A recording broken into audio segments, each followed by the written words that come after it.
Sabado guys. Late na kami nagising. Siguro ako 9 o'clock. Sila ni Deepak. Nauna magising kaysa sa akin. Nako, luto-luto na naman tayo guys.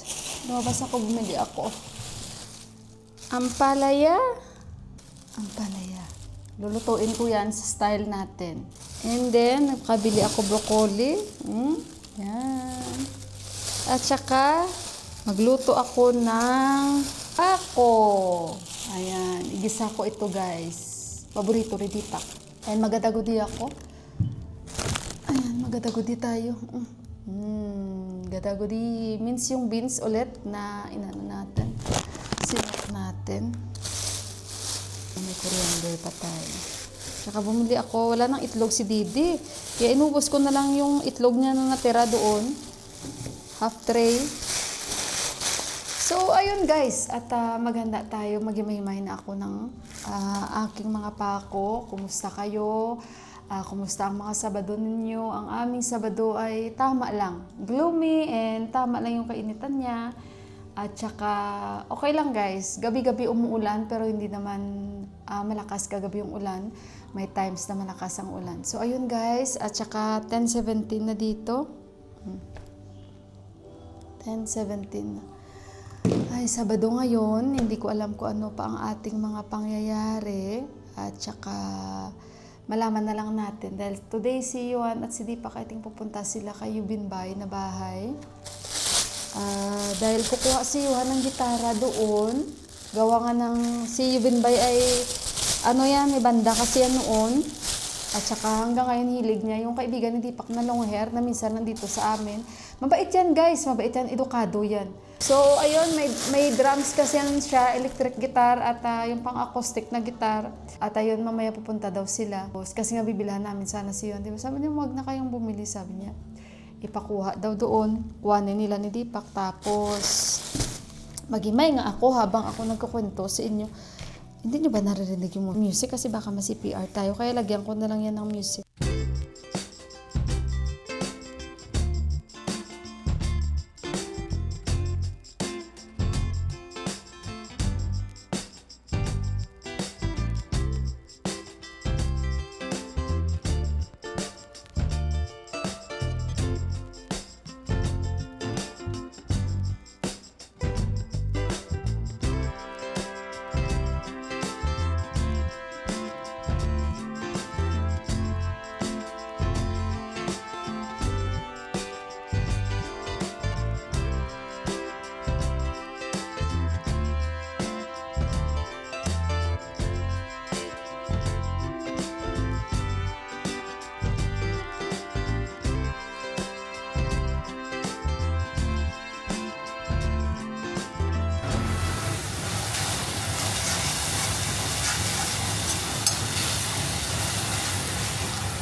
Astig ka ba?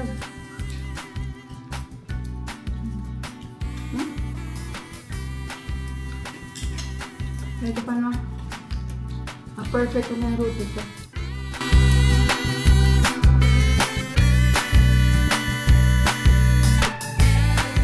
Ay, nagpahinga-hinga, nag-edit. Katapos ko lang mag-edit. Tapos kong magluto. Dahil sila hindi pa kayo umalis. Pumunta sila doon o nanghiram sila doon o yung pinahiram ni Yuvin Bay sa kanila. Hanggang ngayon wala pa sila. Katapos ko lang mag-edit, in-upload ko agad guys. Kasi ang ginawa ko, after ko magluto, naglinis ako doon sa second floor.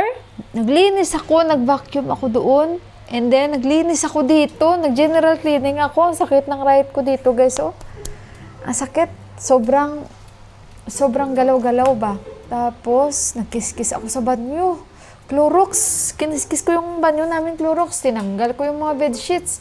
Hindi ko pa nilalagyan hanggang ngayon. Kasi nga, kailangan ko unahin yung edit ko para may upload ko ng maaga sa inyo. So, inantay ko na lang. And mamayang gabi, kailangan na namang linisan yung mga septic tank namin. Dahil puno na naman sila guys, lalong maulan. Sabi ko naman kasi kay Deepak, parang may mali ata sa mga septic tank namin. Bukod sa maliit lang yung size, naka-level ba guys? Sa daan, sa lupa. Diba usually, sabi ko nga naalala ko yung bahay namin, yung septic tank namin, medyo mataas. Pero yung septic tank namin dito, ay naka-level lang siya sa lupa guys. Kaya ayun, plus napapasukan siguro ng ng tubig. Dito si Dede, ang septic tank nila ay medyo mataas. Kaya ayun, at dito puno na. Okay lang yung sa mga nilabhan, sa mga panghugas kung mapuno, hindi big deal. Pero pag ito ang napuno, alam nyo na, yung galing sa mga banyo, mabaho talaga, di ba? Excuse baka sa may mga kumakain, pasensya na kayo. Ito na si Johan guys. 3 months pinahiram sa kanya kasi darating yung kanyang tito. Yung tito niya daw bibili ng gitara sa kanya.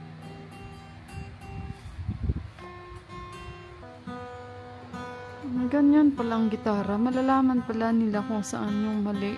May parang connected yung gitara dun sa iPad ni Juan. Ayan o, nakakonect doon. Hindi ko naman alam yan. This might fly. Ha? This one.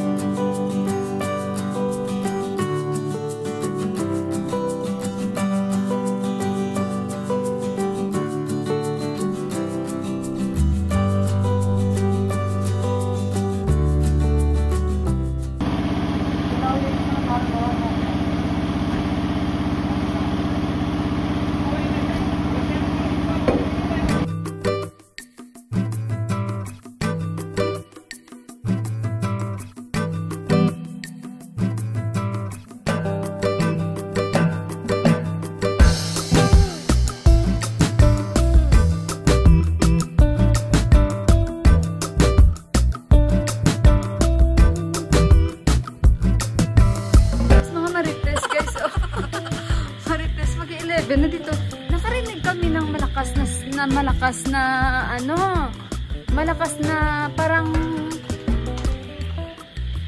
na ano ba yun? Pumutok. Hindi namin alam kung ano yun. Tapos yung bahay niya nagpailaw sila sa taas, oh. Hotel kasi yan.